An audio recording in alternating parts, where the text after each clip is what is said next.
കൂട്ടുകാരങ്ങനെ ഇന്നലെ IPL രണ്ട് മത്സരങ്ങൾ ഉണ്ടായിരുന്നു. ഡൽഹി മുംബൈയും തമ്മിലും ലക്നൌവും ഗുജറാത്തും തമ്മിലായിരുന്നു.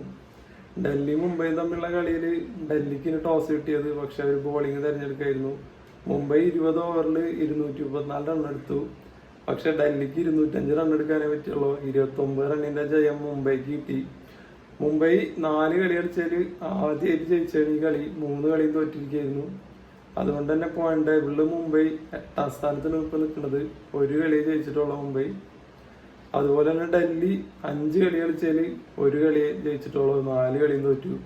അതുകൊണ്ട് ഡൽഹി 10ാം സ്ഥാനത്താണ് പോയിന്റ് ടേബിളിലുള്ളത്. ലക്നൌവും ഗുജറാത്തും തമ്മിൽ കളിച്ചതിൽ ലക്നൌവിന് ടോസ് കിട്ടി അവർ ബാറ്റിംഗ് തെരഞ്ഞെടുത്തു. 20 ഓവറിൽ അവർ 163 റൺ അടിച്ചു. പക്ഷെ ഗുജറാത്തിന് 130 റൺ എടുക്കാനേ പറ്റുള്ളൂ.